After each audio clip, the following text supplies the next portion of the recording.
அனைவருக்கும் வணக்கம். பாண்டியன் சொசைட்டியில் இன்றைக்கி என்ன ப்ரோமோன்னு பார்ப்போம்.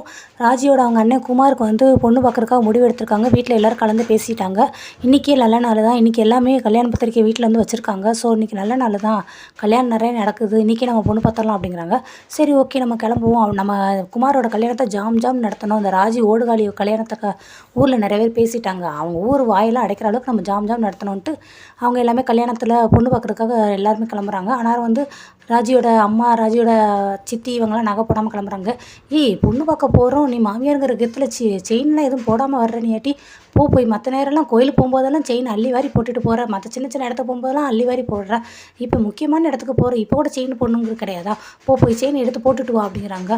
செயினா? அது அது அது வந்து இல்லையே, செயின் தான் அப்படின்னு சொல்லி அவங்க அம்மா விளாட்றாங்க.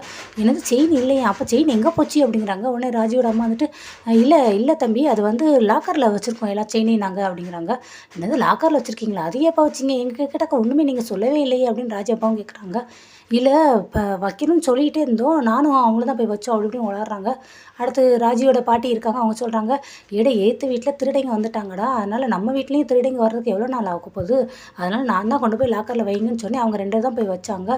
நகையெல்லாம் பத்திரமா பாதுகாக்கணும்ல, கொஞ்ச நாள் கழித்து நம்ம லாக்கர்லேருந்து எடுத்துக்கலாம் கல்யாணம் தேவைப்படும் போது, இப்போ இருக்கட்டும்டா, பரவாயில்லடா அப்படிங்கிறாங்க. ஆக்சுவலி இந்த நகை எங்கே போச்சு அப்படின்னா, ராஜி கையில் தான் இந்த நகை எல்லாமே இருக்குது. அவங்களுடைய அவங்க சரவணன் கல்யாணத்துக்கு கடைசி அப்போ வந்ததுனால ராஜி வீட்டிலேருந்து அந்த நகையை கொடுத்து விட்டாங்க. ஸோ ராஜி கையில் தான் இந்த நகை எல்லாமே இருக்குது. பட் ராஜி கையில் இல்லாமல் அவங்க இது பத்திரமா இருக்குன்னு சொல்லி போய் லாக்கரில் வச்சுட்டு வந்துட்டாங்க. இந்த விஷயம் எதுவுமே அவங்களோட வீட்டில் யாருக்குமே தெரியாது. ஸோ இதுக்கப்புறம் இது ஒரு இஷ்யூவாக பூகமாக வெடிக்க போகுது. அது என்னங்கிறத நம்ம அதுக்கப்புறம் பார்க்கலாம். ஸோ இப்போ எல்லோரும் கல்யாணத்துக்கு கிளம்பிடுறாங்க. அதுக்கடுத்து இங்கே வந்து வீடை காமிக்கிறாங்க. மீனாவும் ராஜியும் வெளியில் நிற்கிறாங்க. என்ன 2 பேரும் வெளியில் நின்றுக்கிட்டே இருக்கீங்க அப்படிங்கிறாங்க. இல்லை, நீங்கள் வருவீங்க சாப்பிடலாம் அப்படிங்கிறதுக்காக தான் காத்துக்கிட்டு இருக்கோம் அப்படிங்கிறாங்க. என்ன நீங்கள் மட்டும்தான் வருவீங்க அப்படிங்கிறாங்க. ஆமாம், அந்த இப்போ பழனி மாமாவும் வந்துடுவாங்க அப்படிங்க. அவர் வந்துடுறாரு. சாப்பிட்லாமா அப்படிங்கிறாங்க. சாப்பிட்லாமே, கொஞ்சம் வெயிட் பண்ணுவோமே, பட் கதிர் இப்போ வந்துடுவேன் அப்படின்னு சொல்லியிருக்கான். கதிர் வந்துடுவேன்னு சொல்லியிருக்கானா? அவர் இன்னும் லேட்டாக சித்தப்பா வர்றதுக்கு அப்படிங்கிறாங்க. இல்லைம்மா, இன்றைக்கி ஃபஸ்ட் டைமாக வேலைக்கு போயிருக்கானா, அதனால் கண்டிப்பாக வந்துடுவேன்னு சொல்லியிருக்கான் அப்படிங்கிறாங்க.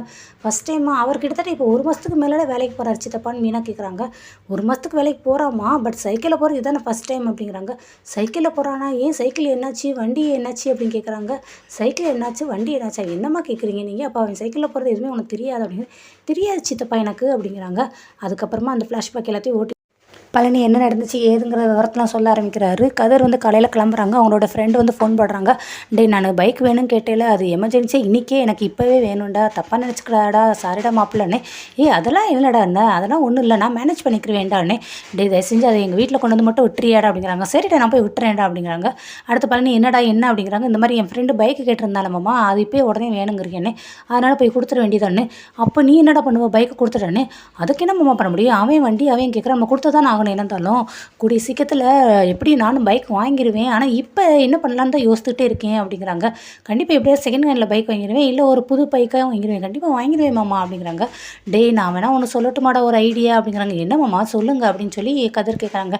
இல்லைடா, ரொம்ப நாளாக ஓடாமல் ஒரு சைக்கிள் வச்சுருக்கேன் நான், அது வேணா இருக்குடா, உனக்கு அது எதுவும் யூஸ் ஆகுமாடா அப்படின்னு தயக்கப்பட்டுக்கிட்டே கேட்குறாரு. மாமா, அந்த பின்னாடி இருக்கேன் அந்த சைக்கிள்னு.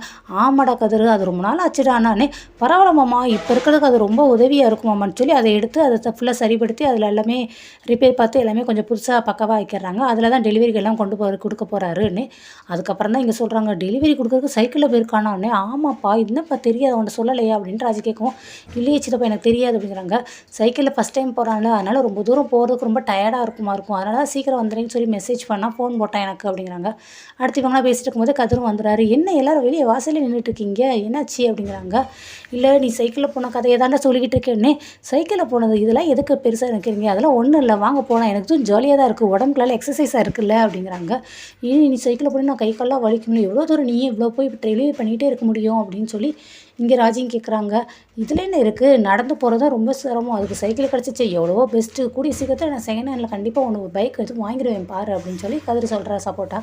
ஆனால் மீனா கேட்குறாங்க, கதிர் நான் ஒன்று சொல்கிறேன், தப்பாக நினச்சிக்கிடாதீங்க, ஆனால் கேட்கலாம் தானே, என்ன நீ சொல்லுங்கள் அப்படின்னு கதிர் கேட்டு சொல்கிறாங்க. இல்லை, என்கிட்ட கொஞ்சம் அமௌண்ட் இருக்குது, நான் வேணால் அந்த அமௌண்ட்டு தரேன், நீ வேணால் ஏதோ ஒரு பைக்கை செகண்ட் ஹேண்டில் பார்த்து வாங்கிக்கிறியா அப்படிங்கிறாங்க. ஐயோ இல்லை, நீ அதெல்லாம் ஒன்றும் வேண்டாம், உங்களுக்கு அந்த காசு எப்போனாலும் உங்களுக்கு செலவுக்கு தேவைப்படும், ஏதாவது ஒரு செலவுக்கு தேவைப்படும், ஆனால் ஒன்றும் இல்லை, நான் கூடிய சீக்கிரத்தில் வாங்கிடுவேன், இருக்கட்டும் உங்கள்கிட்ட மாட்டாங்க, அந்த அமௌண்ட் உங்கள்கிட்ட இருக்கட்டும் அப்படிங்கிறாங்க. செந்தில் சொல்கிறாரு, டே கதிர், எல்லார் வீட்லேயுமே தம்பி கஷ்டப்பட்டான், அண்ணன் தாண்டா அதுக்கு ஏதாவது ஹெல்ப் பண்ணணும், ஏதாவது உதவி செய்யணும். பட் என்னால் எந்த உதவியும் செய்ய முடியாத அளவுக்கு, எந்த பணம் எதுவும் கொடுக்க முடியாத அளவுக்கு நான் சூழ்நிலையில் இருக்கேன்டா, சாரிடா கதிர் அப்படின்னு. என்ன இப்படிலாம் பேசுகிற, நீ எப்படி இருக்க என்ன பண்ணுறேன்னு எனக்கு தெரியாதுண்ணா, நான் அதெல்லாம் ஒன்றும் இதுங்களே, என்னை பற்றி யாரும் கவலைப்படுங்க, நான் நல்லா இருக்கேன், எனக்கு ரொம்ப பிடிச்சிருக்கு இந்த வேலை.